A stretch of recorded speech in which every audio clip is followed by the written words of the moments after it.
పత్రిక 13వ అధ్యాయం 12వ వచనం. కావున యేసు కూడా తన స్వరక్తము చేత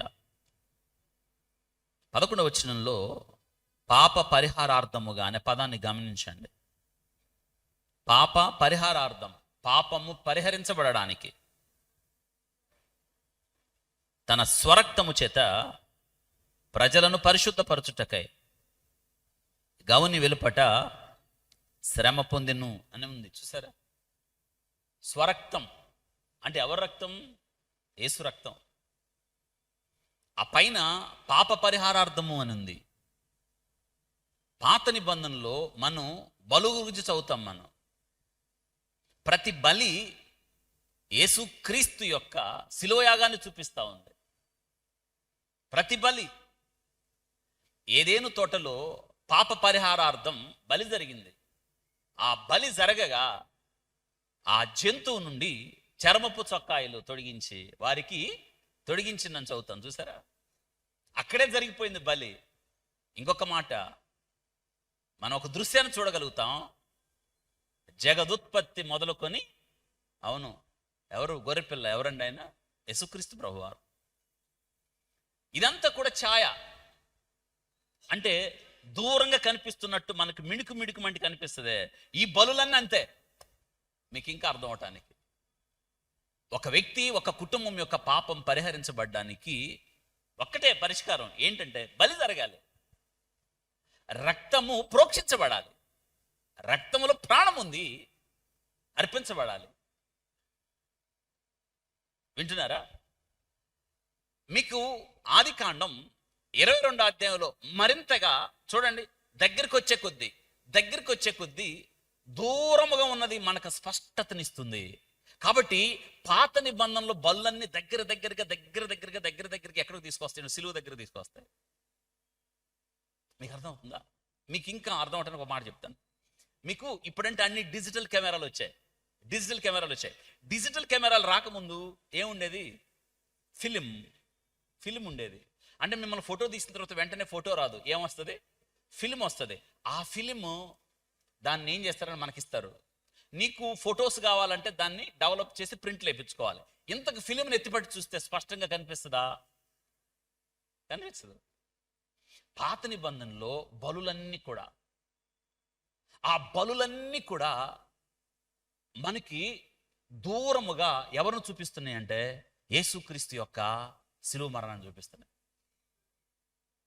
అద్భుతం ఏంటో తెలుసా? ఆదికాండం 22లో అందులో యేసుక్రీస్తు మీకు చాలా చాలా చాలా స్పష్టంగా కనిపిస్తాడు. నీ ఒక్కగానొక్క కుమారుడు యేసుక్రీస్తు ప్రభువారు, జనతైక కుమారుడు యేసుక్రీస్తు ప్రభువారు. నువ్వు ప్రేమించు ఇస్సాకు యేసుక్రీస్తే. తండ్రి రొమ్మున అనుకున్నవాడు, తండ్రి రొమ్మున బయలుపరచబడిన ఆయనే దక్షిణమూర్తి. ఆయన రొమ్మున అనుకున్నవాడు. అద్భుతం కదా? అబ్రహామా చిత్తం ప్రభువా, నీ ఒక్కగానొక్క కుమారుడు,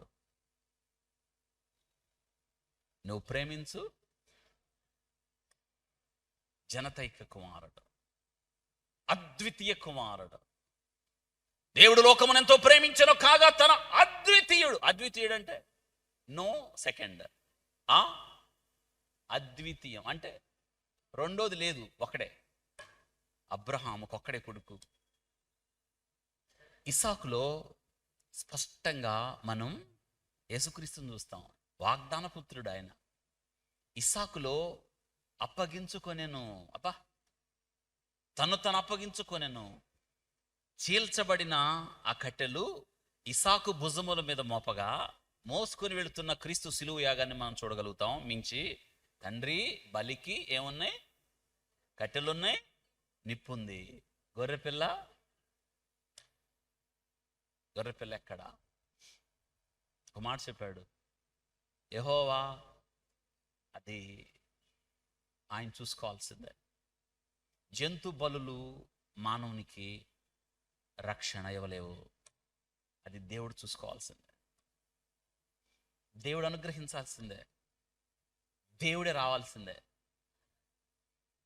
అందుకే దేవుడే తన కుమారుడిగా పాప శరీరాకారముగా పాపిగా కాదు, పాప శాపమై, శాపగ్రాహి అయి. ఎందుకు వచ్చాడు తెలుసా? స్వరక్తం. అంటే ఈ బలులన్నిటికీ ముగింపు ఒక్క బలి. ఆ కట్టెల మీద తీసుకొని వెళ్ళి ఇసాకును కట్టేసి కట్టెలు పేర్చి దాని మీద పడుకోబెట్టినప్పుడు ఇసాకు వయసు ఎంత? 25. మనం గ్రీటింగ్ కార్డులు ఎంత చూస్తాం? చిన్న ఫోటో చూస్తాం కదా. కాదు, 25 ఏళ్ళు. అబ్రహాముకి 125 ఏళ్ళు. ఇది ఇస్సాకు 25 అంటే శారమ్మకి ఎంత? అబ్రహాముకు 125 అంటే శారాకు 10 ఏళ్ళు తేడా కదా. 100 అంటే ఇస్సాకుని తీసుకెళ్ళినప్పుడు పెద్దాం వయసు ఎంత? 115. మీకు ఒక్క మాట చెప్పలా శారమ్మకి. ఎవరు? ఎందుకని? ఫైర్ బ్రాండ్ అనా?